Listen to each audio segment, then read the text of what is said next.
next hour or so. It's an introduction to the world of visualization and of data journalism, which are closely related. Data journalism and data visualization are not the same thing, but they are closely related. And my work relates to both worlds. I am a journalist by training. I studied journalism back in 1992 in the prehistory. And then I taught myself how to do data visualization and how to use data in general to collect the stories and then to tell the stories to readers. So what I'm going to try to do today, as long as most of you are students in journalism, is to give you some clues on how to begin in this world, all right? Just to give you some clues of how I began in this world and what the main principles behind the work that I do are. So, first of all, I would like to define what I do, and then I'm going to give you those principles. So what I do is basically to communicate using charts, using maps, using infographics, using interactive visualizations, etc. with people. But I also use those same techniques to discover possible stories that are worth exploring later on or reporting on later on. I would like to begin by defining what I consider that a visualization is. You will hear me use the word visualization over and over again. So I'm going to define what a visualization is. A visualization is basically any display intended to reveal what cannot be seen otherwise. So for example, imagine an illustration of this same building. You want to describe the structure of this building, and you create an illustration in which you do a cutaway of the building so you can see the internal structure of the building. That is a visualization because you are creating an illustration that is showing simultaneously the exterior of the building and the interior of the building. That is impossible to see in the real world. The only way you can do that is through a visualization.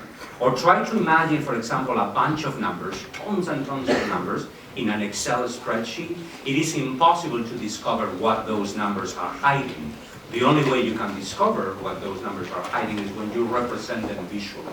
I'm going to illustrate this point with a very interesting example of visualization that I saw a few weeks ago, and that I consider one of the best visualizations that I have seen in a while. It's a visualization created by the Wall Street Journal in the United States. Do you know that in the United States right now, there is this very bizarre conversation about if vaccines are safe, if vaccines should be used. Obviously, we should use the vaccines, period. Vaccines are safe, vaccines have been proved to be effective, vaccines are 100% safe. And the thing is that the Wall Street Journal wanted to provide some quantitative evidence to the idea that vaccines save lives, actually. And what they did was to create this beautiful visualization that basically shows these. Down here, on the x-axis, you have years. So this is year by year. And over here, I'm actually going to use the clicker as long as I have it. Over here, you have the states in the United States. You know that the United States is divided into 50 states. And what each one of these colors represent is the number of cases of this disease, measles, which is a disease that used to kill people back in the 60s and in the 40s, right? So the darker the color or the redder the color, the higher the number of cases, meaning that on this part of the timeline, a lot of people had measles. But suddenly, the vaccine got introduced in 1960-something, and after that, no cases of measles. This is basically a visualization based on quantitative data.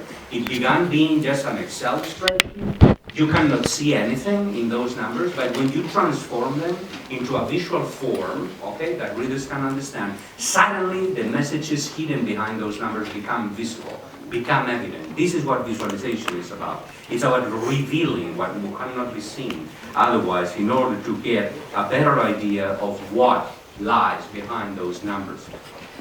These past few days, before teaching my workshop yesterday, I arrived here on Lviv on Friday.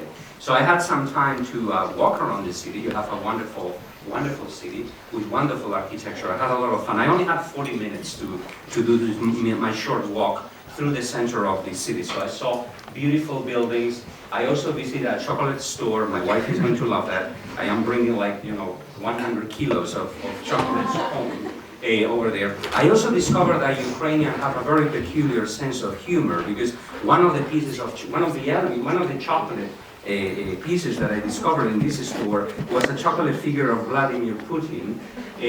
I actually ate that one. I ate his head off. And then after visiting or before visiting the store, I actually discovered a wonderful building in Market Square. This building over here, probably you have seen it. Forgive me, I don't know what the name of the building is. But I saw it, and in one of the frontispieces of the building, there is this engraving written in Latin, and it says, I'm going to basically recover my Latin that I learned when I was 17. It says, Nunquam discrepat utile decorum. And basically this can be translated. I asked a friend who knows a lot of Latin if I was getting the words right. This sentence that you see over here in one of the buildings here in Lviv actually describes what a good visualization is about. Because the right translation of this one, of this sentence, apparently is, the useful is never different from the beautiful. The visualization that I showed you before from the Wall Street Journal, it's beautiful. It's a beautiful piece of art. It's beautiful in an aesthetic sense. The colors, the composition, the use of time, etc. It's extremely beautiful.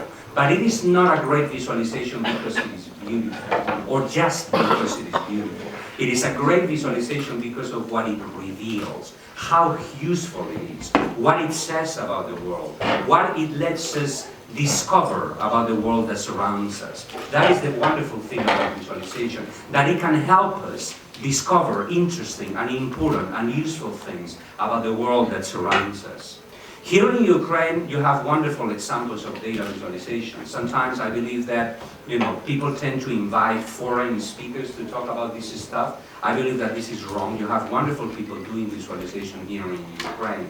For example, the work of Texti.org.ua, in my opinion, is one of the most important works of visualization that are being done right now all over the world. Particularly considering that the amount of people who produce visualization at Texti is really, really small. It's just 2 people working together in order to create these beautiful interactive visualizations about all kinds of issues, about parliamentary election results in 2012, for example, this one, or about education, or about other many, many, many topics. In my opinion, the work of organizations like Texti is wonderful because in terms of quality, it is equivalent to what, for example, the New York Times is doing. With the difference that at Texti, you only have 2 people producing visualization, and at the New York Times, you have 55 people doing visualization. And the quality level, in my opinion, is equivalent. Anyway, so what I do, where I come from, right? One of the words that I understood from Victoria's introduction at the beginning is Miami. So I live in Miami. I'm actually going to go back to Miami tomorrow. That is going to be great because it's really cold here. And it's going to be warm in Miami when I come back. I work in the School of Communication of the University of Miami, and I have 2 appointments at the University of Miami. I have an appointment in the Department of Journalism, just because I am a journalist, obviously, and I also have an appointment in the Department of Interactive Media, which is also in our school. So my work is divided into those 2 different departments. And at the university, I have a 3rd appointment. This appointment is at a center that we have at the university called the Center for Computational Science. Because besides being a journalist and besides being a designer, I am also someone who uses code to analyze data and to transform data into visualization. So what I do is to also work at the university level to help different departments all over the university, marine sciences and physics and engineering and statistics and business, etc., to produce better visualizations to communicate and better visualizations to discover stories. And at the School of Communication, we are also launching a new program this year that we are calling the MFA it's within our MFA in Interactive Media program. We are launching a new track specialized in data journalism and data visualization, and it's going to begin this year. I'm really excited about that because I believe that it's going to be a pioneering program in the United States. It's going to be a 2-year graduate program. And I'm going to head that program, and I'm going to be the main advisor. So all my work is related to this kind of world, how to use data, how to use information, and how to transform it using maps, using charts, using diagrams, using illustrations in some cases, animations, motion graphics, in order to make stories more understandable and more approachable, right? Now, the interesting thing about this work, in my opinion, is that it is becoming mainstream. So when I began my career, for example, you had a clear division between the journalists who wrote and the journalists or the designers who created the graphics. Let me show you an example, and this doesn't happen that much anymore. Let me show you an example of what I mean. This is a story that was written, that was published by the New Republic magazine in the United States a few months ago. It's a story that is about how much money each state in the United States is losing because they are rejecting Medicare. If you are not aware of how the healthcare system in the United States works, Medicare is part of the public healthcare system. And the thing is that President Obama tried to expand Medicaid so it could cover more and more people every year. And there are several states in the United States who are refusing this program. And as a consequence of that, in my opinion, they are basically hurting the weaker part of the population, the poorer part of the population. So it's a huge controversy. And the New Republic magazine wrote this story describing this fact that many states are losing money, etc., etc. So it's a traditional news story, what any journalist would write, right? But then if you go to the top of the story, there is we call this in visualization a choropleth map. A choropleth map is a map that uses different shades of color to represent data points, okay? To illustrate how much money. The darker the color, the bigger the amount of money, right? And there's another map down here. Well, anyway, when the story was published, the New Republic, the author of the text, his name is Jonathan Cohn, tweeted the story and included a picture of the map. And the original version of the map, I don't have it here, but the original version of the map was not very good. It looked very, very different to this one. It was, full of color, completely unorganized. It was a little bit ugly also. So I replied to that tweet, sending some suggestions on how to improve that map. I said, well, perhaps you may want to consider a completely different color palette, perhaps you want to change this, you want to change that, some nice advice to improve the map. Just because I love this publication and I would like to help it producing better visualizations. And the thing is that Jonathan Cohn, who by the way is the only person who appears in the byline of the story, replied to my tweet and to other people's tweets that also talk about the story, saying, I'm sorry. And the reason why he was sorry is because, and let me back up a little bit here. When I began my career in 1997, if you wanted to publish a story like this, you needed the collaboration of at least 2 people, or even 3 people in some cases. You needed a writer to write the story and the designer to produce the visualization. That is very inefficient. But if you take a look at, in this case, there is only one person there in the byline of the story.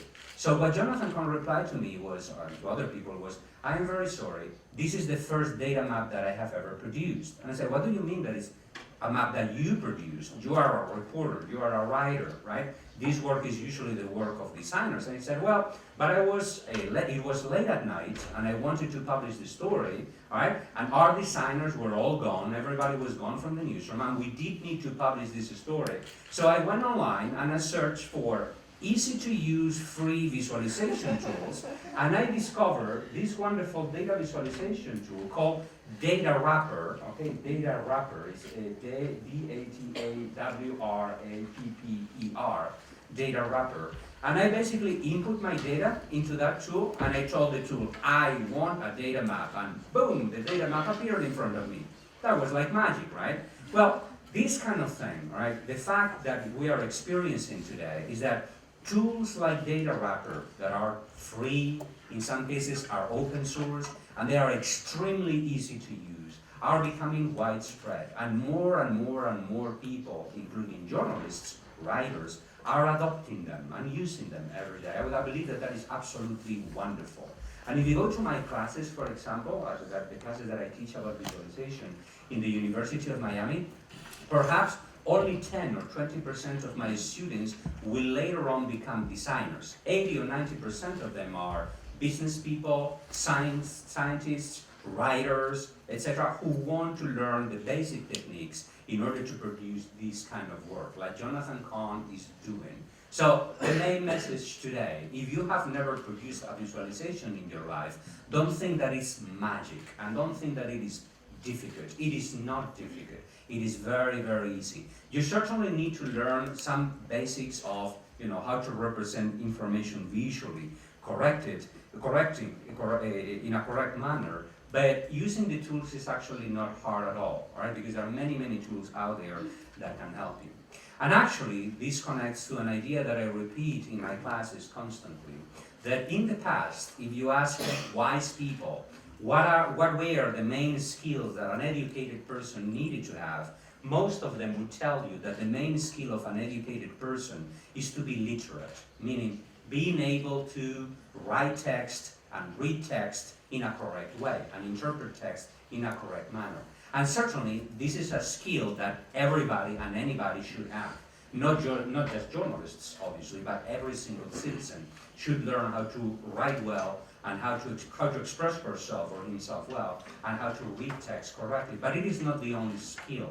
We journalists tend to focus too much on this skill, or in its complement, which is also important, articulacy, which is the skill of being able to express yourself verbally, orally, when you present ideas. That is also a very important skill. And also being able to interpret spoken words correctly. Those certainly are core skills in any training, in any journalistic training. But they are not the only ones, all right? They are not the only ones. And journalism schools, in my opinion, tend to focus too much in these two skills, forgetting a third skill which is equally important at the same level. And we all tend to forget it. That is something that we are trying to fix at the University of Miami. The third skill, numeracy. Numeracy is incredibly important, being able to work with data. All right? And when I say data, I don't mean that every journalist needs to become a professional statistician, although learning some statistics can certainly help. Numeracy consists of being able to interpret numbers correctly, getting inferences from numbers, and avoid being fooled by numbers, because numbers can fool us. And the consequence of the innumeracy of many journalists is that we see journalistic stories published every single day in the media that are completely outrageous in the way that they use numbers. And that is a consequence of the widespread innumeracy of journalists. Now, there's another skill that is not usually covered in journalism schools, and it should be, which is another thing that we are trying to create at the University of Miami. The next one is actually a word that I made up. I don't know if it makes sense, but I believe that it will. Computeracy. Computeracy is basically the skill of being able to use computers. And when I say that use computers, I don't mean just using Facebook or Twitter, although I use Twitter a lot. But that is not what computeracy is. Computeracy consists of understanding how computers work at a deeper level, meaning what lies behind Twitter, what lies behind Facebook. Meaning, it is very important nowadays that anybody, including journalists, learn a little bit of code, learn a little bit of a programming language. It can be any programming language. There are many programming languages out there. Python, R, processing, JavaScript, etc. Any of them can be good, because the final goal is not to learn how to program really, really well. Is to learn how that piece of code works or how that language works, because that opens the door to understanding the inner workings of computers, the inner workings of the internet, how the internet works, all right? It's very, very important to learn all that. And then the fifth skill that journalism schools should be covering, right? And when I say that journalism schools should be covering, I should add that I don't believe that these are skills that only pertain to journalists or that are only important to journalists. They are important to anybody, to any kind of citizen nowadays, considering how the modern world is. The final skill, which is equally important to the other ones, is graphicacy. Graphicacy consists basically on the use of graphics to communicate ideas or to interpret the world, meaning being able to use maps, being able to use charts, being able to use diagrams really, really well as tools for understanding. These are not pieces of art. The main goal of a visualization is not to be beautiful. Although if a visualization is beautiful, wonderful, that is great. But that is not the core value of visualization. The core value of a visualization is to become a window to the world, something that you use to discover things in the world, as I have just shown you, and I will illustrate with a couple of examples. There are many people out there who are embracing these ideas already, not just myself, obviously, many other people, even people who are not journalists, okay? Even non-fiction writers, for example, have started producing the graphics for their own books, the books that they write. They write a book and they also produce the graphics for their books. Let me show you just an example of that. This is a book titled Dataclysm. Dataclysm is a book that was written by a Christian writer. Writer is one of the founders of OkCupid, which is a dating website. Right?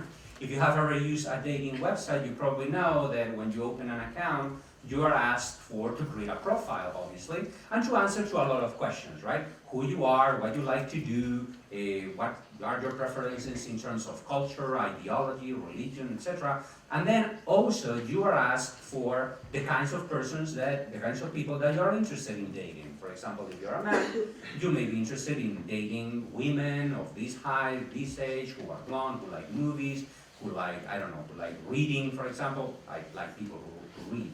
Anyway, so if I created a profile there, probably that would be one of the main things. I want to date someone who reads, right?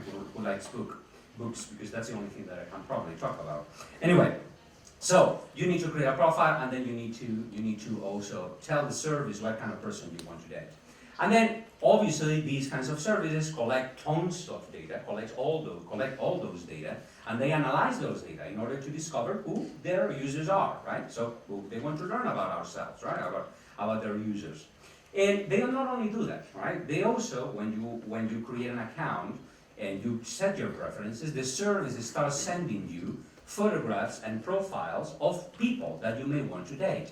And you are asked to rate those people using a scale from 0 to 10, all right? In terms of looks, in terms of preferences, cultural preferences, etc., you need to put a score to those people.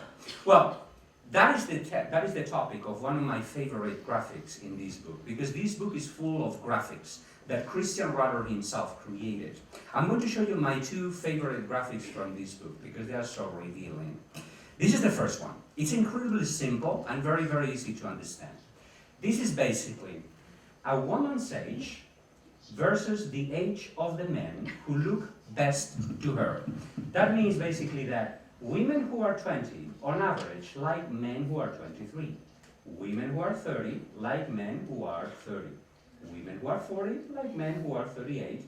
Women who are 50, on average, like men who are 46. Very clear, right? Can you predict how the graphic is going to look like if we do the opposite? If we ask men for the ages of women who look best to them? Completely straight, right? That is right. Which is completely right. Men who are 20 like 20, men who are 30 like 20, men who are 40 like 20, men who are 50 like 20. Anyway. So, very revealing, right? Now, the important thing to remember, though, there are two important things to remember here. First of all, a visualization shows as much as it hides. This is very important to remember. What we are seeing here is just the average, okay? We are not seeing the spread in the data. It may well be that there is a bunch of 50-year-old men who like women who are their age also, right? This is just the average. Averages can be very, very misleading. We also need to see the spread. We need to see the distribution. We are just seeing the average person, but we are not seeing the exceptions to the average, which are as important as the average itself. That is very important to remember. And second of all, notice how simple this is. It doesn't need any kind of embellishment, any kind of ornament, any kind of illustration in order to be beautiful. It's an extremely simple visualization that reveals a lot, something that we already knew actually, but it reveals a lot about the world in a very compelling and attractive manner without being over-designed, which is a problem that we see a lot nowadays with data visualization, visualizations that are over-designed, extremely simple. Now, visualization can also be extremely helpful for our daily lives, believe it or not. Extremely, extremely helpful. If you want to discover things about your own life, all right, it is sometimes helpful to chart your own life, to collect data about your own life, and then represent it visually. And there's people out there who are doing this already. Now, I do that sometimes myself in order to understand things that relate to my own life. I create charts and I explore data. And I'm going to show you just an example of that. Well, first of all, I included a slide with some of the tools that I use often for my own work. I use a limited set of tools, all right? And these are just a few of them, all right? These are probably the ones that I use more often. So I use Adobe Illustrator, which is a tool for graphic design. All right, it's an excellent tool to put graphics together, static graphics together, but I don't usually generate graphics directly into Illustrator. What I usually do is to generate my chart using a programming language used R, which is a programming language that was originally created for statistical analysis. Don't be afraid of that, it's relatively easy to use. And then R has a library called ggplot2, which specializes in the design of graphics and charts, etc. With a single line of code of R, you can generate very beautiful visualizations and very beautiful charts. I'm actually going to show you a couple of examples of what can be done with a single line of code. You can tell the program, I want a bar graph with this data, and automatically it generates a bar graph for you. And sometimes I also generate charts using a tool called Tableau, which is more similar to tools like Excel. It's more visual. You drag and drop things and it generates the charts for you. And once the charts are generated, I bring them to Illustrator to style them, okay, to make them look a little bit better. Any case, this is I also use other tools, but these are probably the main ones. All right, so the story that I was going to talk about, a story in which visualization helped me discover interesting things about data and about my own life. When I moved to Miami for the first time, one of the things that I wanted to do was to see if the schools that my kids were going to attend, the public schools that my kids were going to attend, were good or not. So when I moved to Miami, I went to the website of the Miami school system, and I downloaded a small data set with the grades that different schools have. The local government of Miami assigns a letter grade to each one of the schools. And I saw that my kids' schools, two different schools in the area, both of them had A's, which is the highest score. Wonderful, right? Well, you don't know, because it depends on the context. If you only see those two schools, A's, that doesn't mean anything until you see what grades all other schools also had. Because if all other schools in the area also had A's, then suddenly the A's that the schools that your kids are going to attend got are meaningless, because all the other schools are getting A's. So that kind of grade is a very gross measure, it's a very bad measure to identify if a school is good or not, okay? So what I did was to go again to the website of the government, and I downloaded a big data set with different scores of different schools, okay? It's like a 400-row data set, an Excel spreadsheet, in which you can basically see a very interesting data point. So this is just a small screenshot of that data set, okay? And this is an Excel spreadsheet. These are all schools in Miami-Dade, right? And these numbers that you have over here, 2012, 2013, this is the percentage of students in that school who are reading correctly, who can read correctly.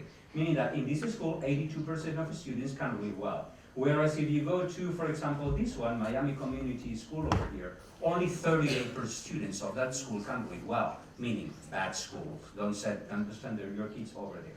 And then you have a similar score for math. You have the percentage of students who read well in this school, 71, and then on that school is probably 45, and in this one is 43, 41, so worse schools. These are a much better measure if you want to identify how good a school is. And then you have another interesting data point over here, which is the board district. Miami, the city of Miami, is divided into small regions, and each school belongs to a region, to a small region. Okay? That region is called a board district. Okay? So, the first thing that I discovered, seeing this data set, is basically that the schools that my kids were going to attend are indeed good schools, because 95% of the students in those schools read well and do math well. Perfect. As a parent, I have been reassured. I'm happy. But then at this point, the journalistic mind came in. I had a whole afternoon that day. I had an afternoon off, and I said, well, I don't have anything else to do or anything better to do. I said, well, I have this data set here. What if I start exploring the data set to see if I can find potential stories, okay? Things that we could publish in the newspaper or something. I said, what if I try to see the relationship between math and reading, percentage of students that read well with percentage of students who can't do math well. And I created what is called in statistics a scatter plot. A scatter plot is basically a chart that shows you the relationship between two quantitative variables, okay? On the horizontal axis, each one of these dots represents a school, okay? The x-axis, the horizontal axis, is the percent of the students that are reading well, and the y-axis, the position, the vertical position, is the percentage of the students who do math well, all right? So the farther to the right that you are, the better a school is at reading, and the higher a school is, the better that school is at math. Clear? The relationship is very, very clear. The farther to the right you are, the higher you are. So there is a relationship between math and reading. But here, we can start seeing potential stories. This is what I told you before, that visualization can be helpful as a journalist to discover potential stories that you can report on, that you can do research about. For example, it's a path to discover clues that can guide you to find stories. For example, if I were a journalist working, for example, for the Miami Herald, Miami Herald is the main newspaper in Miami, I would like to know what that school is, because this school is doing relatively well in reading, but it's completely awful at math. It's very, very low in math, and it's 55% satisfactory in reading. That's a very interesting case. What is going on over there? It could happen that a writing and reading professors, teachers are really, really good, but then math teachers are really, really bad. We don't know. We don't have a story yet. It's just a clue. Okay, it's a clue to finding a story.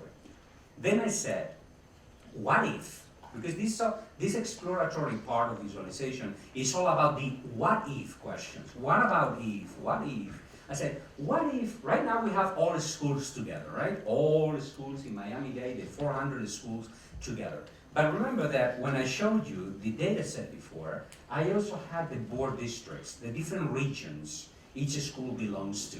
I said, what about if I create exactly this same graphic, but I divide the data up per school district. If I divide the data by school district, and I create 9 little scatter plots, each one of them for one school district. And I did that with a single line of code in R. I told R, the programming language, create that same thing, one graphic for each board, for each one of the districts that you have over there. And that was the result.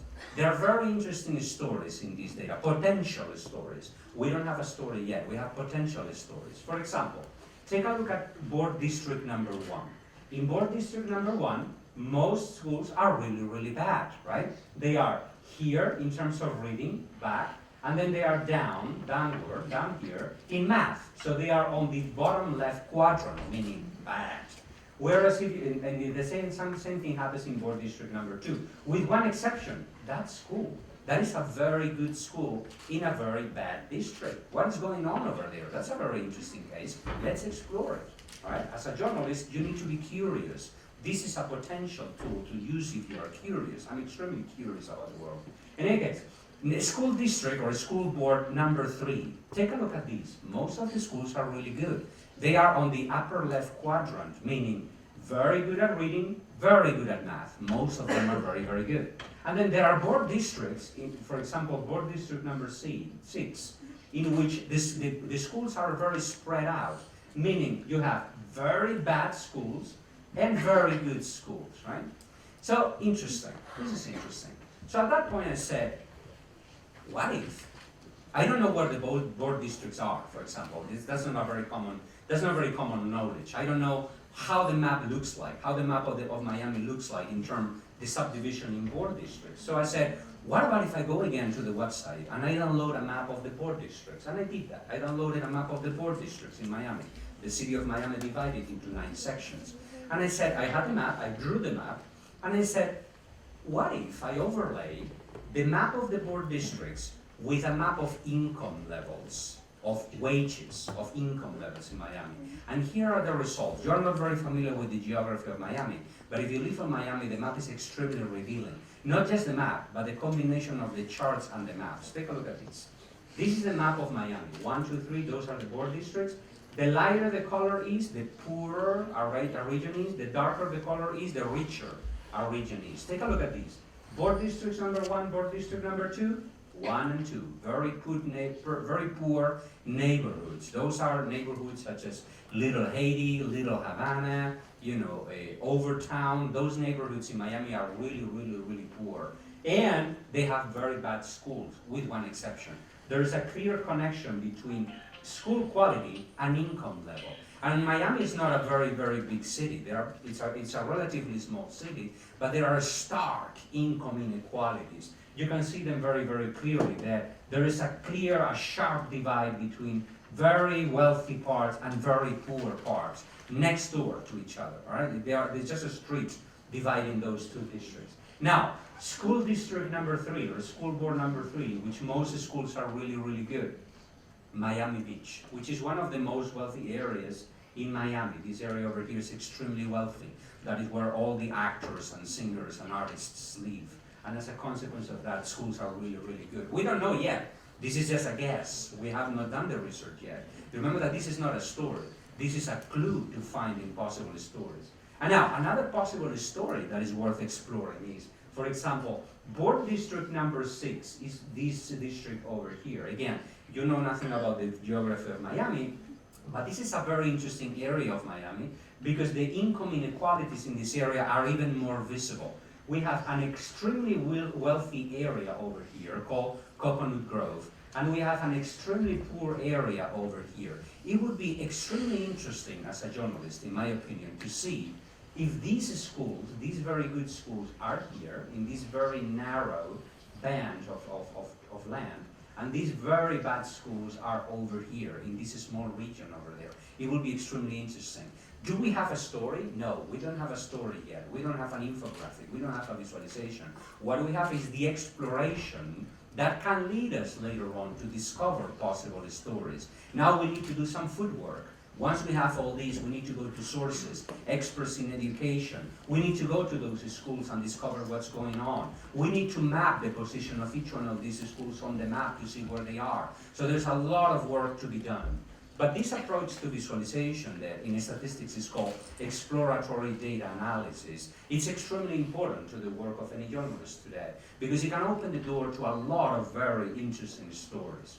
Now, if you have never took a course on statistics in school as a journalist, or if you ever believe that statistics are boring, I must say they are not boring. It all depends on how they are taught. Unfortunately, statistics are usually taught in a very boring way. I used to hate statistics when I was at college, when I was in journalism school.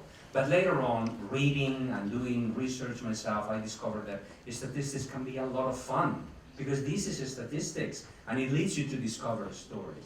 Here are some book recommendations for those of you journalists who ever believe that statistics can be boring.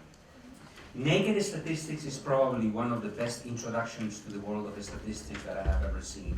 It's an introduction to statistics without formulas. It's just a discussion of the main concepts in statistics.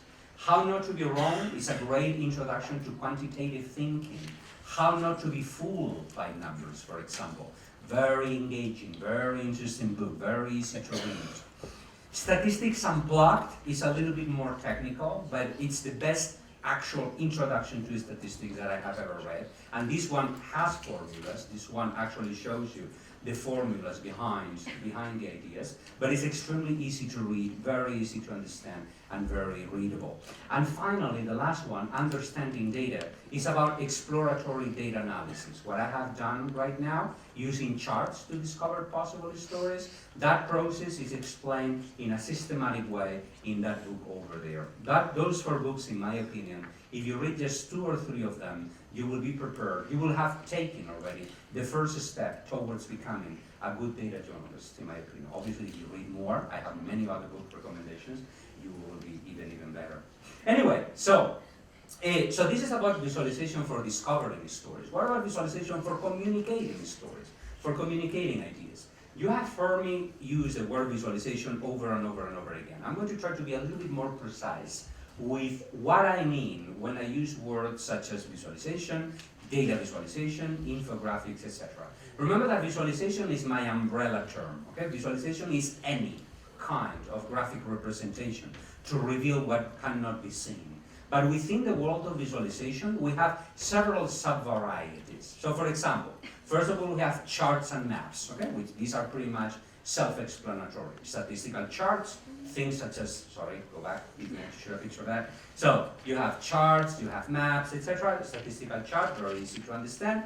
It's just you represent data and you plot the data using, for example, coordinates, right? So you have things like that, the bar chart, the line chart, lollipop chart, that is the actual name, it's very cute. The slope chart, the time series chart, etc., etc., etc., okay? Very easy. Then you have data maps, all right? You have maps in which you can plot data, like the map of Ukraine that I showed you before, made by texting, right? So you create maps in which you can plot different kinds of data sets, right? Using bubbles of different sizes, using different kinds of colors, right? Like in a corporate map, you know, the weather map, for example, is a kind of data map that is called an isoglyph or isotypic map, or the dot map, etc., etc. So that's the most interesting, the simplest category within the world of visualization. But we have more. Then we have the two terms here that are actually quite controversial, infographics and data visualization. I'm going to try to explain, first of all, to define what an infographic is and what an infographic is not.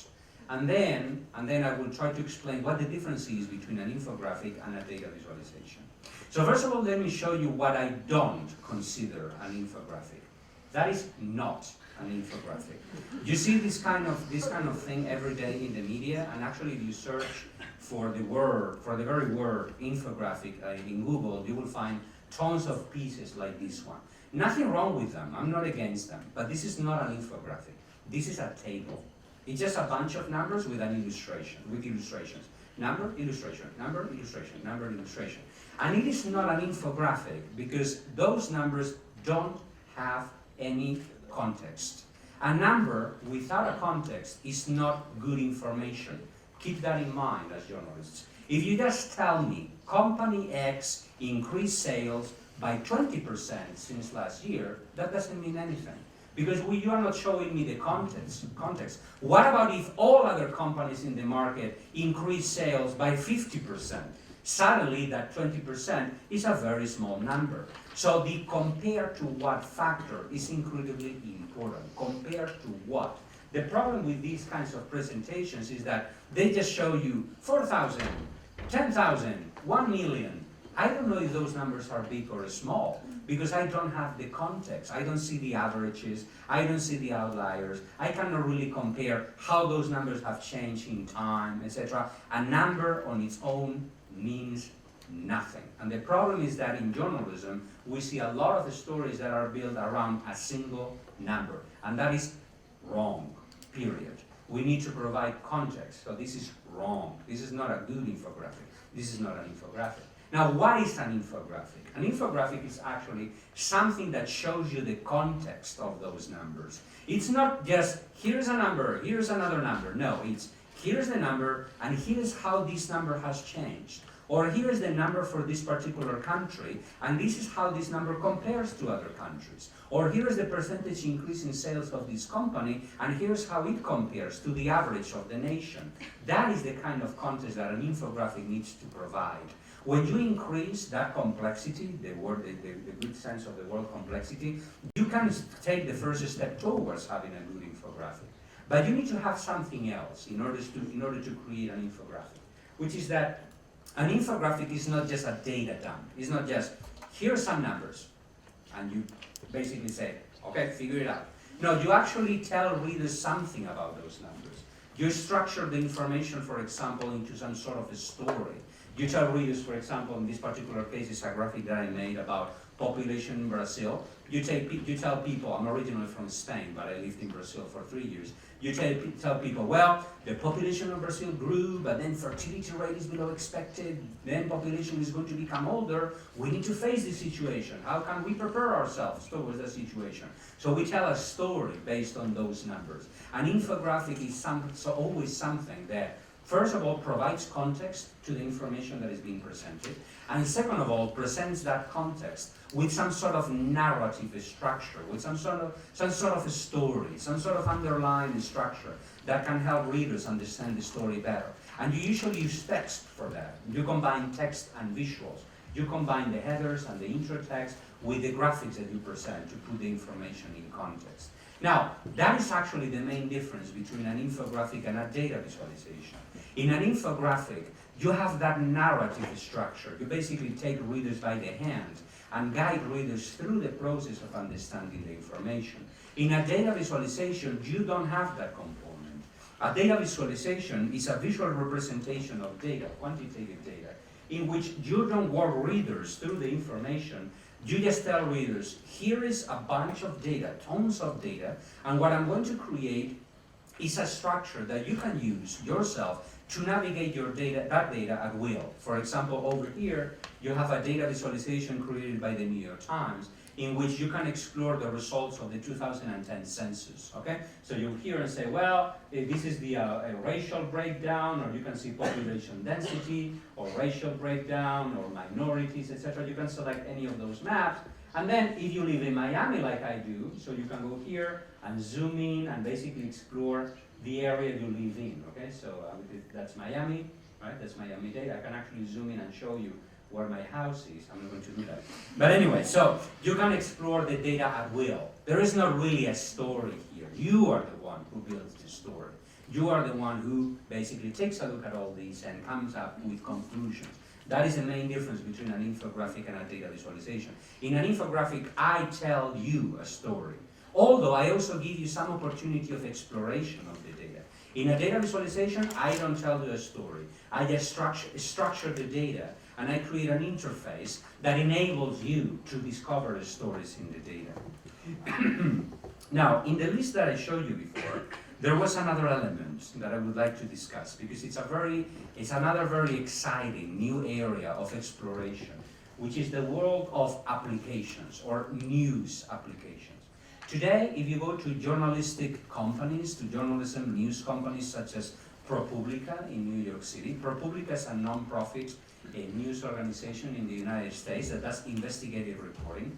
They have a team that produces data graphics and infographics and data visualizations, but they don't call themselves the visualization department or the data department. They are journalists. All of them are journalists. They call themselves the news applications department. And the reason why they say that is because they say that the kind of work that they produce is not just traditional infographics or data visualizations. They produce data visualizations with a higher degree of customization or a higher degree of usefulness. They say that the visualizations that they produce are intended to make people's lives easier. So let me show you an example of what they mean with another visualization coming from the Wall Street Journal. All right? So you know that months ago, the Obama government passed what they call in the United States Obamacare, which is a plan to expand health coverage in the United States. The problem is that this new law is a little bit difficult to navigate. There's a lot of provisions. It's very complicated to understand. You can buy for your own health plans, but there's a lot of information about that. It is really difficult for consumers to decide which plan they should buy according to their needs. So what the Wall Street Journal did was to create a data visualization. It's a data visualization, but it is a little bit more than a data visualization. You go here, this is called the Healthcare Explorer. Here you go and you input your own age, 40 years old in my case. You search for your preferred plan, what kind of plan you're interested in finding. I want to find gold plans. Now you need to input where you live. So I live in Florida. I go here, I live in Florida. And then where is your county? In what country you live? I live in Miami-Dade County. So I go over here, and then you click on search, and the tool will return. First of all, a traditional data visualization, a map of Florida, which you can explore, navigate, etc. A comparison of prices of these plans, etc. But it has something else, the customization part. It shows you the plans that are better to your needs, for your needs, and it lets you save those plans for further exploration. If you click on that, those plans will be saved for you. For you, that is the key thing about in a news application, the you component, right? And then, if you want to, you can share these with friends on Twitter, on Facebook, etc. Because probably your friends will have similar interests as yours, so they will be interested in this same kind of plan. So you customize the graphic at will, and then you share it with your friends. This is the slight difference that exists between a mere data visualization and a news application. A news application is a kind of data visualization that has a higher degree of customization. Obviously, the boundaries of all these things, infographics, data visualizations, are very blurry, right? And you will see projects out there. It's difficult to tell if they are an infographic or a data visualization, but this is how we define these things in the world of visualization. Now, the key thing to remember, though, is that we should not be trapped by how easy it is to create these things nowadays, right? We have a lot of tools out there to create visualizations today, and I believe that that is wonderful. But we should never forget, when we start doing visualizations, that visualizations don't depend on computers. A computer is just a tool that you use to create a visualization, right? The important thing when you create a visualization is the thinking process, okay? The thinking process of how to process the data, how to process the information, how you present it to people, how you explore the data, etc. All that is thinking. The tool is just a means to do that. And the reason why I say this is because I have observed my own students in the classroom that when I tell them to create a visualization, when I tell them to create a graphic, they rush to the computer. They switch the computer on and they create the graphic. I say, boom, here's the graphic. I say, no. First of all, structure the information. First of all, think. First of all, think about what the story is. Think about, for example, when you're going to write a story. When you're going to write a story, you should never begin by writing the story, all right? You start writing, no. You should first of all create some sort of a structure. These are the main topics that I want to write about. That is the backbone. That is the skeleton of the story. And then once you have the topics, like some sort of a network diagram in which you list the topics that you want to write about, you organize them correctly, and then you flesh out the skeleton by writing the actual story. The structure of the information is much more important or much more relevant than the writing itself. The same principle applies to the world of visualization. First of all, you need to think about the structure, because otherwise your visualization will not be readable. It will be all over the place, right? Now, that is the reason why I titled my first book, the book that I wrote and I published in 2012, The Functional Art, because I do believe that a visualization, before it can be beautiful and attractive and fun, etc., first of all, it needs to be readable. First of all, it needs to be insightful. First of all, it needs to reveal something about the world. After it does that, if the visualization looks fantastic in terms of aesthetics values, great, the visualization will be even better. But a visualization that looks great but then doesn't reveal anything interesting, it's a bad visualization. It looks fantastic, but it's a bad visualization. But there's another value that we should care about. It's not just the functionality or the beauty of the graphic. There is another value that we should care about whenever we create a visualization, which is how truthful the visualization is. And I believe that this is a very important value, and I'm transforming it into the title of the book that I'm currently writing. I'm writing another book at the moment, which is going to be published in 2016. This is the dummy cover of the book. It will be published next year if I meet the deadline, so I'm crossing my fingers here. So it will be called The Truthful Art, because I believe that being truthful is a prerequisite to everything else. What we should care about first is to create visualizations that tell the truth. And unfortunately, there are many visualizations out there that don't tell the truth. I'm going to show you a couple of graphics over here, and before I show them to you, I'm going to ask you to avoid doing something. I'm going to ask you to, please, don't read the numbers in the charts, okay? I'm going to show you two charts. Don't read the numbers. Focus just on the graphic forms, okay? Focus just, there are going to be bar charts. Focus just on the bar charts, okay? On the bars, not on the numbers. Don't read the numbers, okay? It's going to be difficult, but try not to read the numbers. So these are election results in Venezuela, right? One candidate against another candidate, right? So one candidate, this amount of votes. The other candidate, this amount of votes. Now read the numbers. 50% and 49%, right?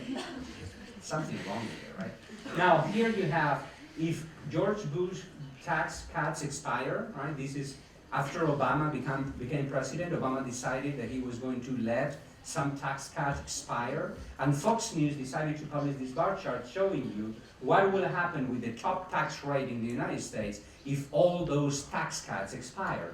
So the top tax rate will go from here to here, huge, right? 5 times the size, right? I'm already paying $1,000 in taxes, I'm going to pay $6,000 in taxes, until you find out that this corresponds to 35% and this corresponds to 39%.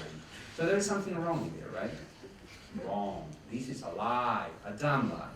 And unfortunately, nowadays, it's very easy to lie with the statistics. And people do lie with the statistics. As journalists, we need to be prepared to deal with this situation, because in some cases, in many cases, sources are self-serving and they will lie to us. For example, let's imagine that you receive a report from an association called, in this case, the National Cable and Television Association, or Telecommunications Association, and they send you this very beautiful, very well published business report that proves, I'm going to put quotation mark in there, proves that government regulation is really bad for the cable for the cable market, okay, for the internet market.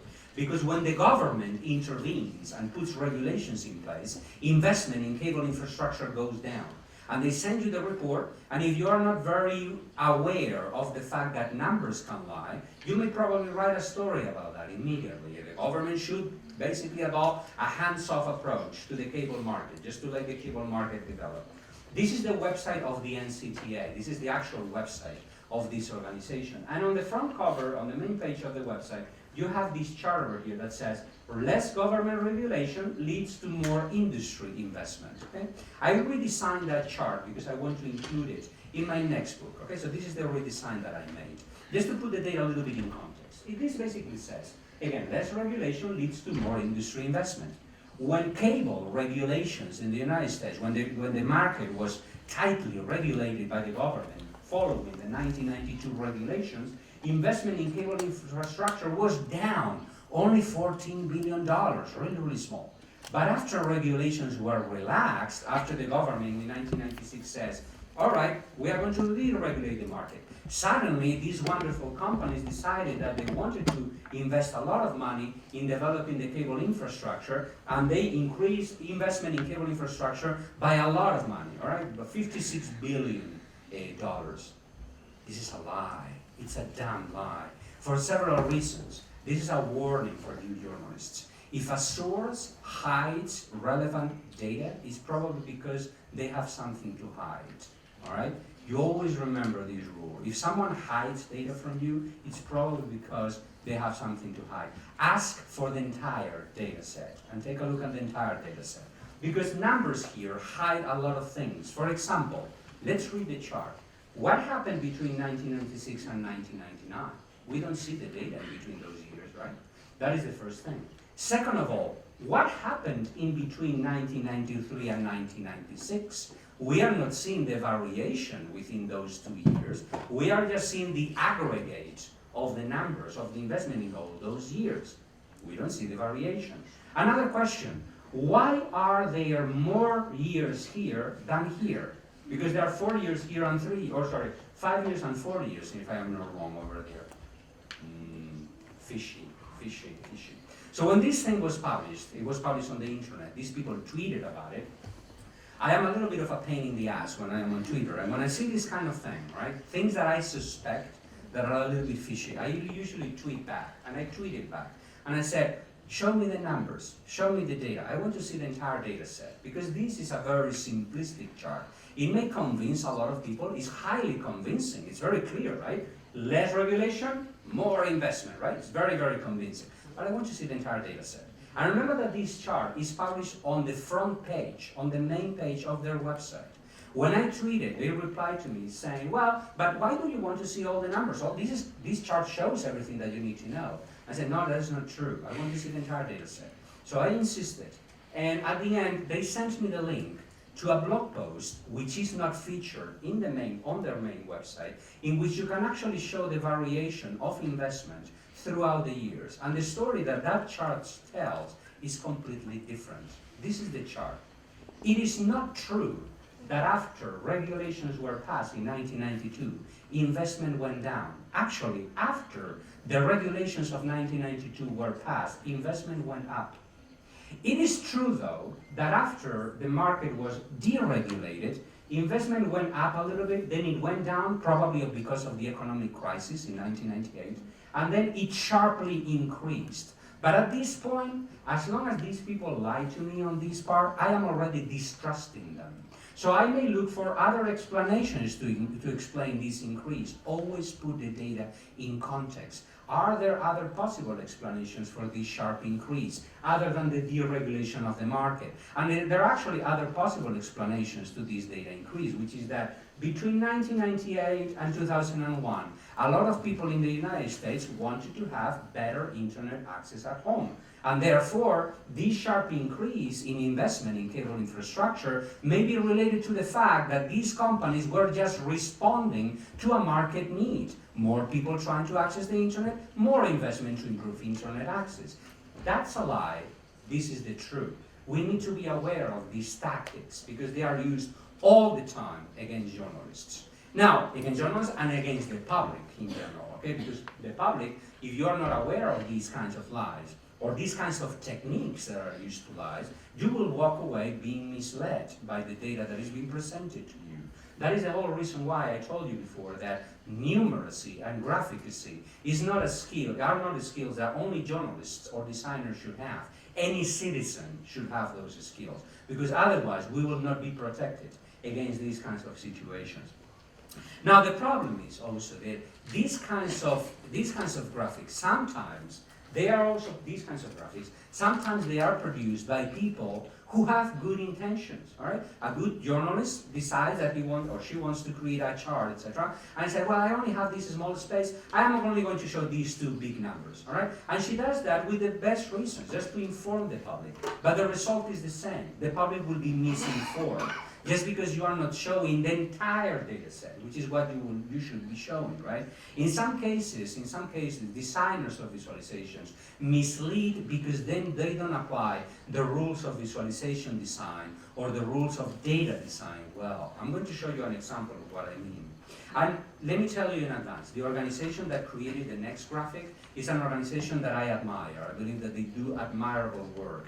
The name of the organization is The Guardian in the United Kingdom.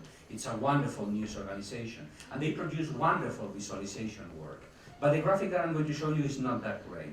All right, it's a graphic that they published a while ago, displaying the amount of, I'm actually going to open this on the internet just to show it to you. It's a graphic that shows the amount of money that different countries in the world promised that they will donate as humanitarian aid to refugees in Syria, okay? So down here you have that amount of money. The size of the bubble is proportional to the amount of money that each one of these countries promised that they were going to give to Syria as humanitarian aid. Now, which is the country that pledged to give the most, that promised to give the most money? The United States. Very good. What is the second one? What is the third one?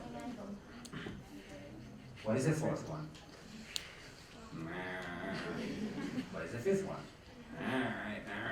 Now, there is another variable over here. It's not just the money that they promised. They are also encoding the money that they actually gave, all right? It's the color is actually encoding the percentage that is not yet paid, meaning that there are some countries that promised to give a lot of money but gave very little. Which is the country that promised to give the most but gave the least? What is the country that promised to give the least but ended up giving the most? Impossible to know. This is the result of a designer not thinking before going to the computer. That is the result of that. Because when you're going to produce a visualization, the first step is to think about what it is that I'm supposed to show.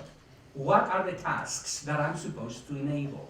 What it is that I want people to see in the graphic? What are the kinds of comparisons, relationships, change across time, geographic patterns, trends that I want people to see in the graphic? Based on that, you shape the data in a completely different way. This is an example of visualization that looks very cool. It looks extremely cool. It looks great, fantastic, fun, etc. But it's useless. It's useless because it doesn't let you see anything other than the bigger country. Great, I don't need a graphic for that, just show me a number. I want to see everything else. I want to see the ranking. I want to see the comparison. I want to see the comparison between how much they promised and how much they actually gave. I want to see all that. I cannot see anything. Those are the tasks that you need to enable when you create the graphic, okay? I'm going to show you an example, just to finish the presentation today, an example of the way I usually encode information, transform information into quantitative data, into visualizations, okay? This is a graph, and actually illustrates another idea that it relates to what I have explained before, which is that the way you want people to read the graphic, or the things that you want people to see in your graphic, can guide your decisions in terms of how to encode the information. So I'm going to open this visualization on my web browser over here, and let me see if I can find my own cursor in the computer. There you go, here it is. So I'm going to close that, close this. That's the visualization. So this is a graphic that a team of people, a team of friends and myself produced in 2010.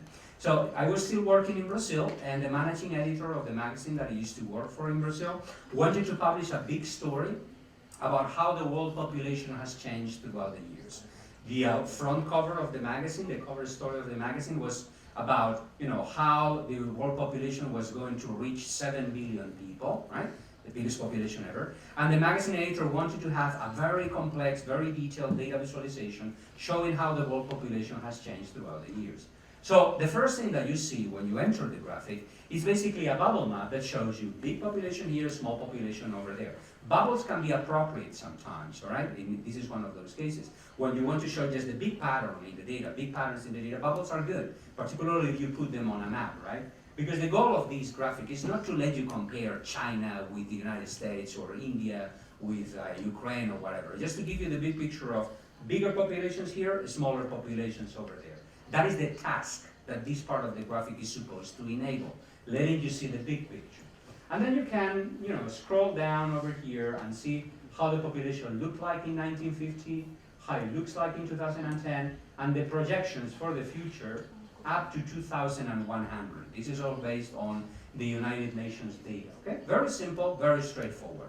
But there are many things that you cannot do in this graphic. For example, if you're Ukrainian, you may want to know where Ukraine stands in the world ranking in terms of population. You cannot do that here, it's impossible, right? So what we decided, this was published in a Brazilian publications, okay? So when we created the graphic, we didn't begin by drawing things.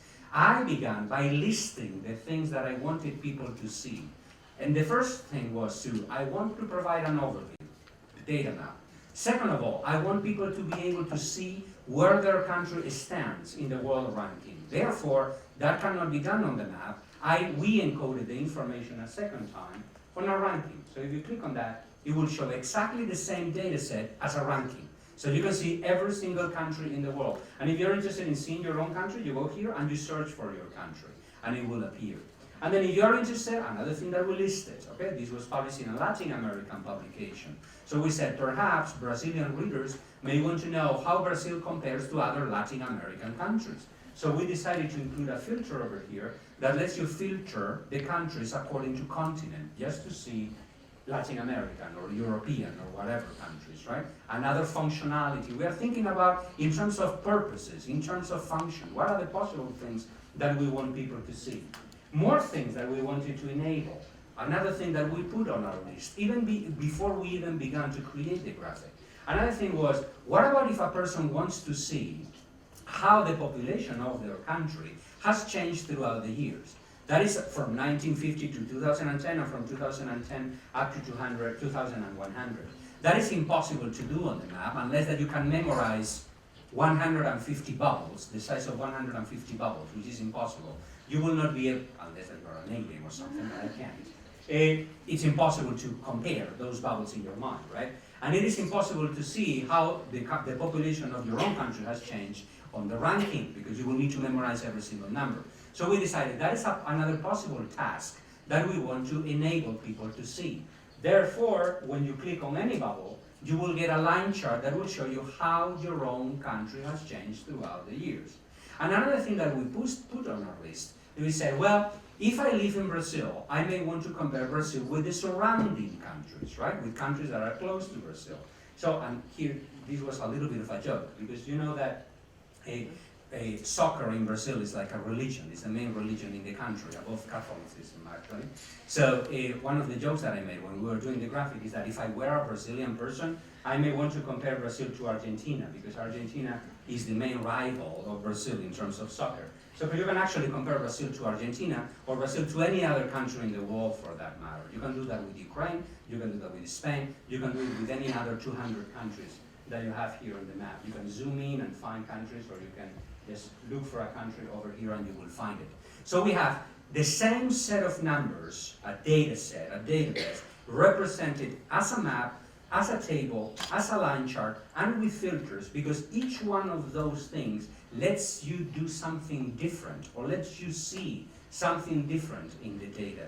There is not a limit to the amount of ways you can represent your data. The only limits are the resources that you have to produce the graphic, obviously, the time that you have to produce the graphic, and the space that you have to produce the graphic. But in this case, we had a relatively large amount of time. We had almost a couple of weeks to produce the graphics, so that's a lot of time for journalists. We have resources because 4 people collaborated in this project, and we have a limitless amount of space because this is a data visualization, it's an interactive graphic, so space is virtually limitless. What is the main idea that lies behind everything that I have been saying so far, right? Everything that I have been saying so far. Visualization is not about, again, creating beautiful illustrations or creating beautiful charts or beautiful maps. Beauty is usually a byproduct of good organization or of good information, right? What we should care about is about making the world a better place by increasing the amount of knowledge, the amount of information that people have about the world that surrounds them. I would like to end the presentation, and then we will have 20 minutes for questions, with a quote by Benjamin Bratton. Benjamin Bratton did a talk a while ago titled, "What is Wrong with TED Talks?" If you know TED Talks, you know that TED Talks, they are sometimes excellent, but they tend to oversimplify matters quite a lot, because presenters usually only have 10-15 minutes to present complex ideas. So many of those talks, TED presentations, TED Talks, are usually a little bit too simplistic. So Bratton was a little bit upset about how simplistic TED Talks are. And he said, in one of his own presentations, he said, instead of dumbing down the future, we need to raise the level of general understanding to the level of complexity of the systems in which we are embedded and which are embedded in us. This is about the hard stuff that really changes how we think. More Copernicus, less Tony Robbins, meaning more science and less self-help, because Tony Robbins is a self-help guru. So what Bratton was saying is, let's bring more science to the world. Let's bring more understanding to the world. Let's bring more complexity to the world, but let's make that complexity understandable. Let's not just present a big number. Let's present the big number and the context of that number. Because what will enable knowledge and will enable understanding is not the number itself. It's the context that surrounds that number. And with that, I'm going to leave it there. That is my contact information in case that you need me after I leave. I have to catch a plane like a couple of hours from now. So that's my email address, that is my website, and my Twitter account in case that you want to follow me. And now we have 20 minutes for questions, or even 30 minutes for questions. So I will leave it to you. Just raise your hand if you have any question. Yeah, I would like to. Yes. Just the last words you just said about about Copernicus and Tony Robbins. Would you describe, please, more specifically, because I did not get your idea of what do you mean by simplicity and complexity? Like, how do you see it personally? Like, all right. This conception. Tony Robbins is a self-help guru, meaning it's a person who says, Be happy with your life, right? Invest better. That's simplicity. It doesn't really tell you anything about the world. It says obvious things, right? It shows you just, as I explained before when I was describing infographics, it shows you just the big number, 20%. That is not enough. You need to show the science behind that number. You need more Copernicus. Copernicus is obviously one of the main figures in the history of science, right? We need more science. We need a more scientific understanding of the world. We don't need just an ultra-simple representation of the world, because an ultra-simple representation of the world will end up being simplistic. That big number. Our company has increased sales by 20%. That is Tony Robbins, right? Copernicus would say, we have increased sales by 20%, but then other companies have increased by 50%. The national average is this percent, and other countries are doing better, right? So that is what it means, increased complexity, in an understandable way, meaning that it's not just increasing the amount of information, it is increasing the amount of information but shaping that information in a way that becomes understandable to people, okay? So that is the difference between one and the other. Yes? I have two questions. First, please tell us more about your journalistic work. So what was your job? Just creating charts and maps or something more? And second, how do you start with teaching visualization? How do I what, sorry? How do you start with teaching visualization? So Teaching visualization. What is your starting point in your classes? Okay. So you drawing or? Okay. So a little bit about my background. I can actually show you a couple of slides about that. So I studied journalism in 1997. I finished studying journalism in 1997, and I began my career in a local newspaper in Spain called La Voz de Galicia. And I started. Well, first of all, let me back up a little bit. When I was studying journalism, I never thought about doing visualization. I actually wanted to work in radio, and I actually interned in a radio station reading the news. Here are the evening news, whatever. So I read the news for quite a while. But then I was not a very good student, and at the end of my studies in the last year, I couldn't get an internship in a radio station.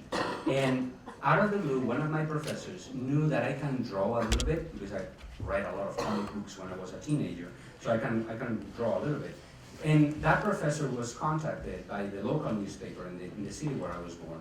And that newspaper wanted to find an intern that could do journalism, meaning talk to sources, interview, go to places, etc., but at the same time, who also had some ability to be able to create charts, maps, diagrams, illustrations, etc. I knew nothing about that, right? I got to the newsroom as an intern without knowing anything about infographics. I learned in the newsroom. I'm self-taught in terms of design.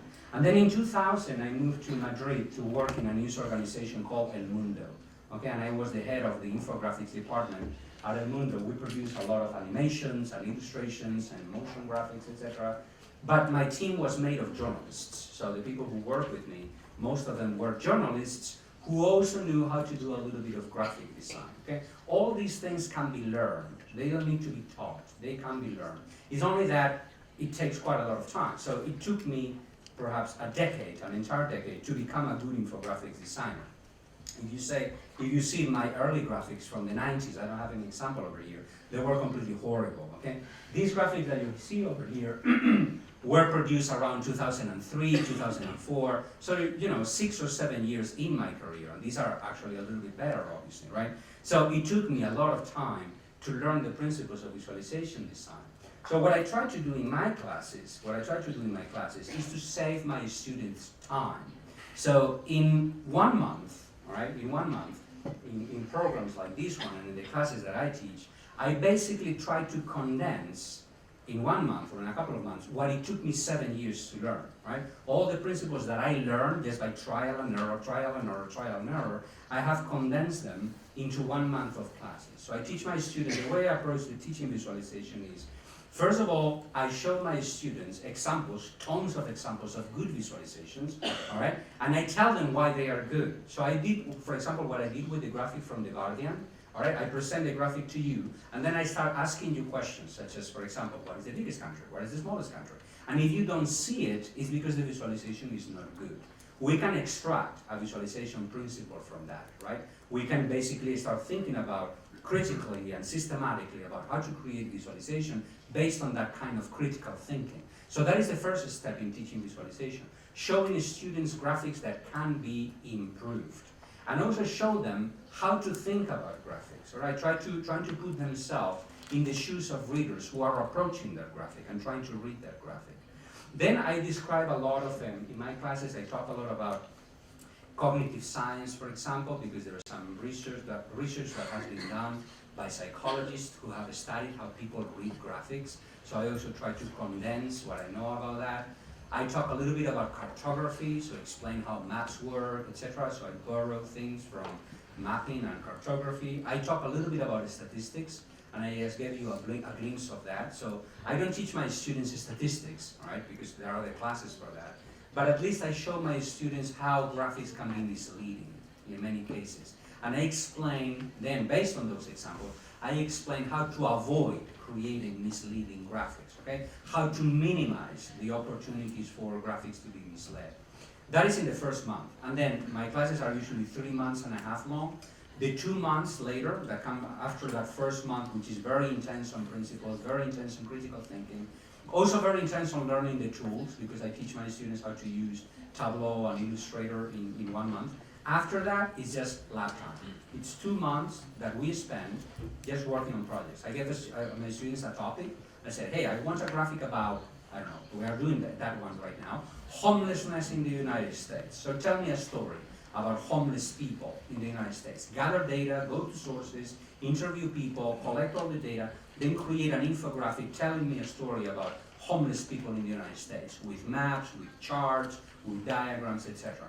And then after they turn, we do 3 projects like that every semester in a matter of a couple of months and a half. After they turn every project in, and those projects, by the way, are done individually by each one of the students, we do critique sessions. So I present all graphics on the screen, and the students critique those graphics, and I critique them myself. And in some cases, I also redesign my students' work in order to show how they could be perhaps improved. So that is basically the dynamics of the class, more or less. Okay? Yes? Are you going to have this class online course? There is going to be another online class that is going to be offered in March. It has been announced recently, but it's not open to signing up yet. If you go to journalismcourses.org, the course has been announced, journalismcourses.org, I'm going to open in a minute. So I am going to co-teach an online course beginning in March with Scott Murray, there you go, that's the course, Data Visualization and Infographics with D3. So we are co-teaching the course, it's going to be open for registration soon. We are co-teaching it because I am taking care of the conceptual side of things, so I'm explaining principles and ideas, etc., and Scott is taking care of the practical side. So he has recorded videos on how to use D3 to create visualizations. D3, by the way, is a library of the JavaScript programming language.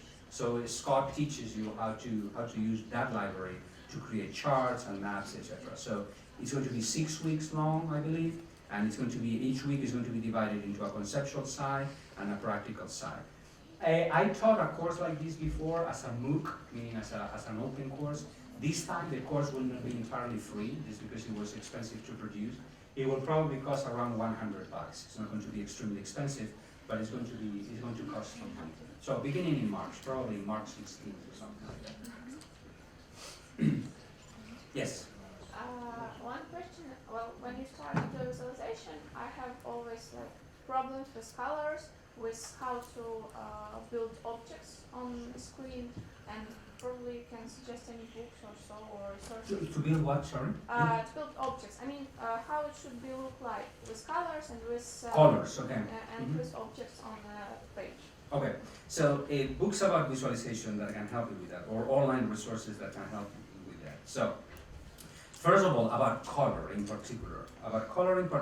I would suggest that you search online for, let me see if I find the reference, I think that I have a slide about that somewhere here. So, for colors for visualization, look for this series of articles, Subtleties of Color, okay? It's a series of 6 articles that were written by Robert Simon with 2 M's. Robert Simon is a data visualization designer who used to work for NASA, for the Earth Observatory. Now he's working for an organization that does mapping. And this series of articles is 6 articles talking all about coloring visualization. They are absolutely wonderful. They are amazing, very, very, very good, very interesting. And they are on the website of the Earth Observatory, so free, online, completely free, etc. Got that? Okay, so that is about color in particular.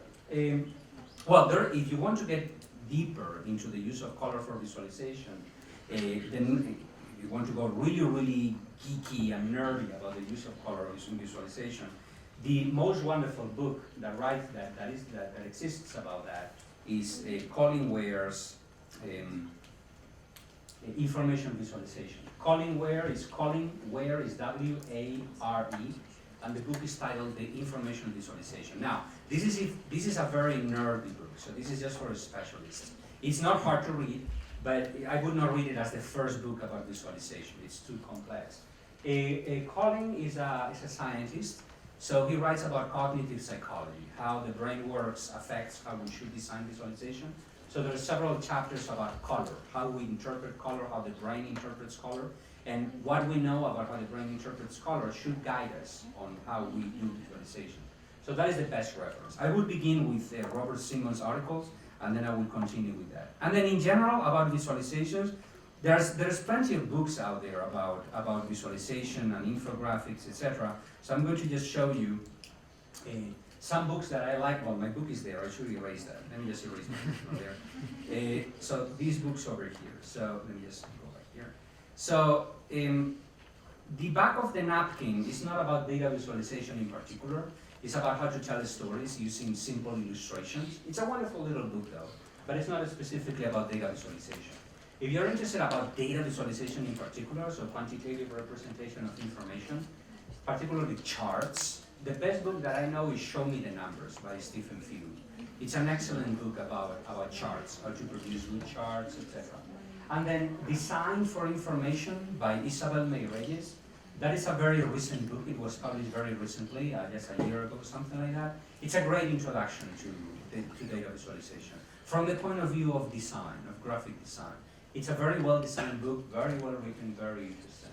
And then, for anybody's education, it's usually a good idea to get inspiration from the work of the best people out there.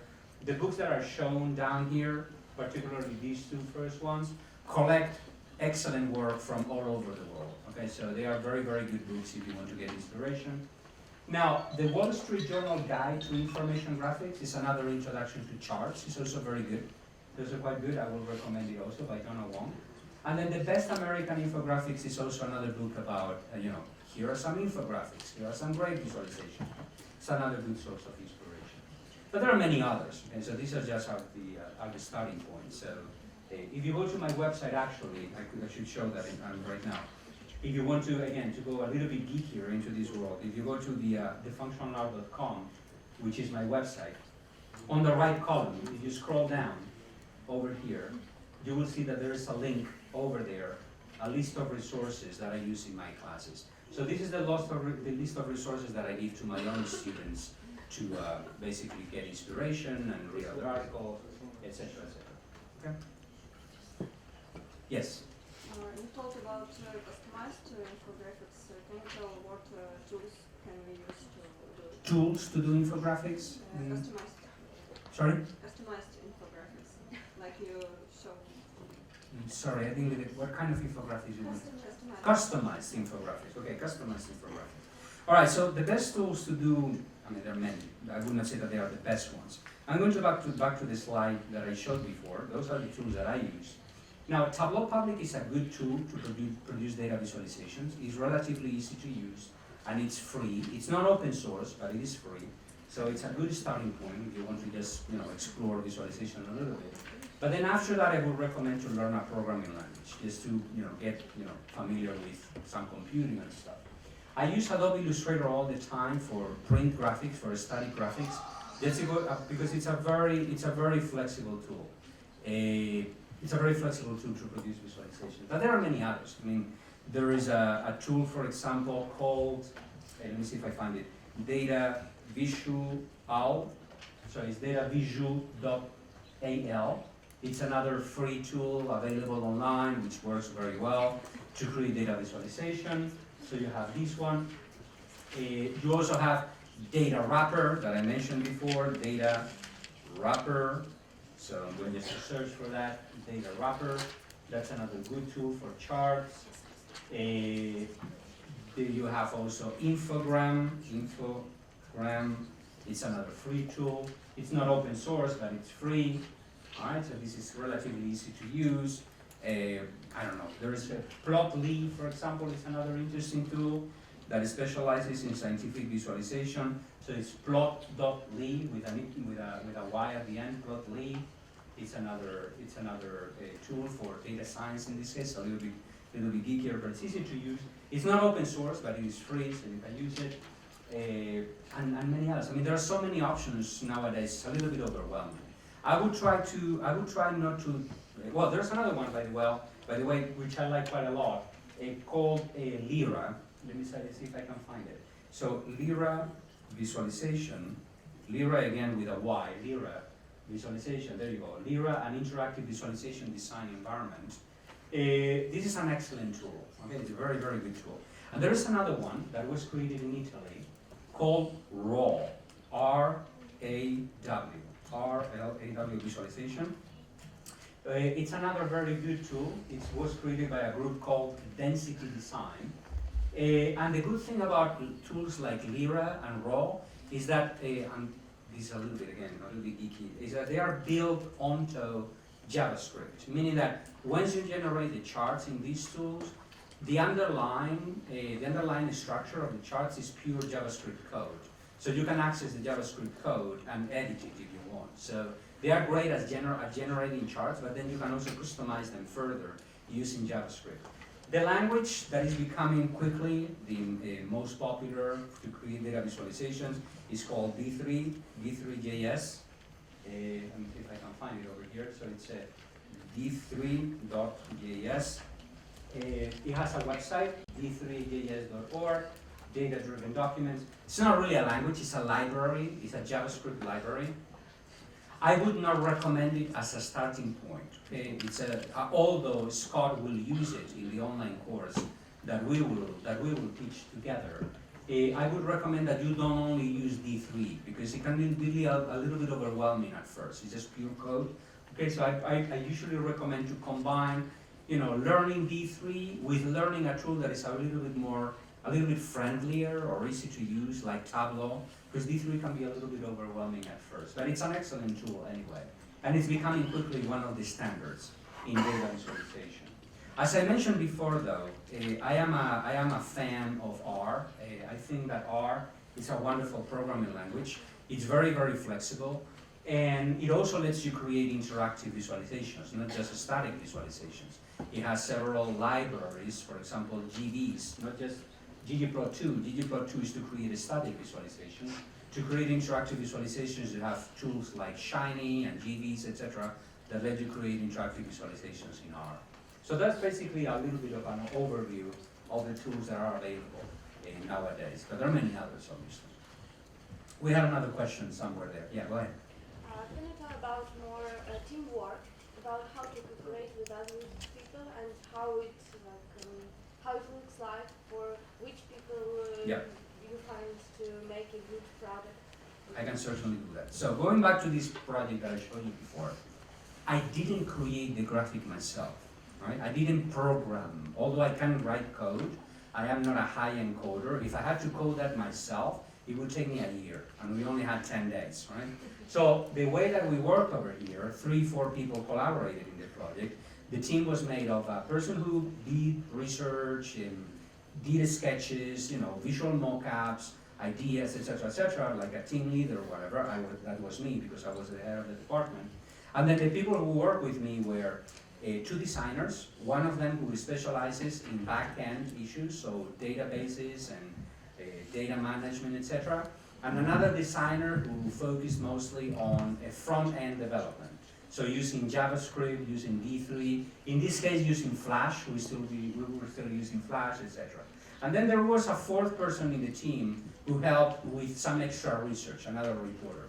Now, you can do this with a smaller team, right? If you have a very talented person in the museum, for example, a single person can create something like that. It's only that it will take longer. It will not take just 10 days. It will probably take 2-3 weeks. But a team of 2 people can create something like that. For example, it could be just myself with a very, very talented programmer. So for example, it could be myself, and going back to the work of Texty, it could be myself and the creator of these maps. His name is Anatoly. So Anatoly Bondarenko from Texty, for example, who is a very extremely talented visualization designer, right? So I'm going to just go back to this slide just because I love their work. So it could be just Anatoly and myself working together. And it's actually that if I'm not wrong, that is a structure that they have at Texty. It's just 2 people working together, a journalist and Anatoly, who's a programmer, designer, it's a jack of all trades, right? So small teams. There are other organizations who have larger teams. So for example, ProPublica has 8 people, and within the department they have one pure statistician, so she's just a high-end researcher, social scientist who deals with the statistics. They have 2 data reporters who are journalists who learn how to use databases. They have several journalists who are also designers and coders. So, the skills vary, but it's usually that balance between journalism and designers. They all call themselves journalists, though. They don't call themselves designers, which is critical, in my opinion. They are journalists who use design to communicate. And we have time for one more question, perhaps 2 more questions if they are brief. Yes? You said that the radio is one of your passions, right? And Well, could you, yeah, could you show us, do you see the possibility to connect the radio and visualization? Absolutely. Or if you already do it, Mhm. like how do you use it? I don't do it myself. Well, let me say, yeah. I have used my own voice in some of my old infographics, so I recorded myself describing something, and I use that as an audio for an animation, for example. I don't have that particular example here, so I cannot show it, but I have done it in the past, so I have recorded audio. If you are interested in how to use voice for infographics, I recommend that you see the work of Hans Rosling. His website is gapminder.org. Gapminder. Now, Rosling is a professor of global health in Sweden, and he became very famous in 2006 because he made a series of presentations in which he shows data visualizations, but he doesn't just show the graphics, he also describes what you can find in the data. So he puts himself in front of the visualization and he starts showing you, hey, take a look at China on the chart, hey, take a look at the United States, see the change, see the pattern. So he uses his own voice to put the information in context. So his website, Gapminder, has several sections. All right, the section called videos is the one that collects his talks. So I recommend that you watch some of his talks. All of them are here. And the tool that he uses in his presentations is called Gapminder World. You can also see it. There is a section for that in the website. If you click on that, you will see the tool that he uses in his presentation. So it's a most excellent work. He's a great presenter. It's a great example of how to do that. I certainly see a lot of future for that, to use description, voice description in visualization, I believe. Yeah. One more question, perhaps, the last one. Yes? Visualization on TV, good examples. Difficult to say. I'm not a TV expert. I don't even watch TV myself. So I don't have good examples, unfortunately. I have some bad examples.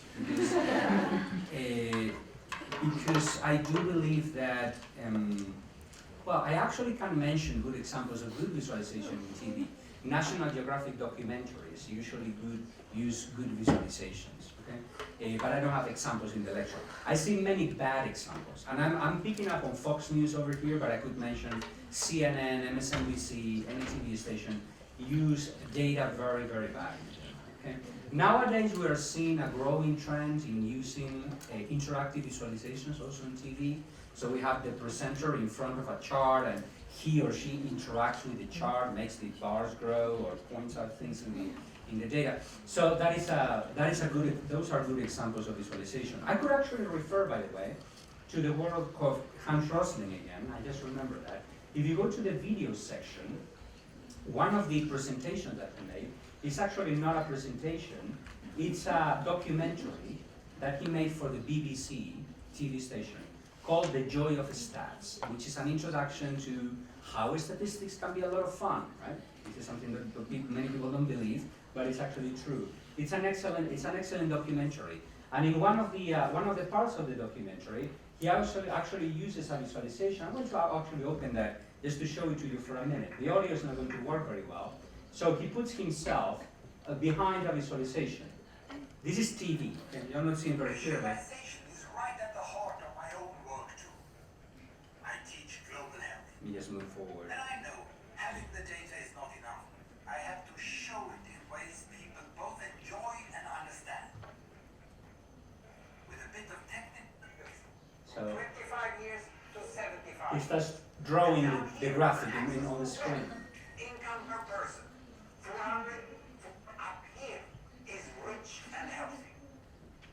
Now, I'm going to show you the world 200 years ago, in 1810. Here come all the countries.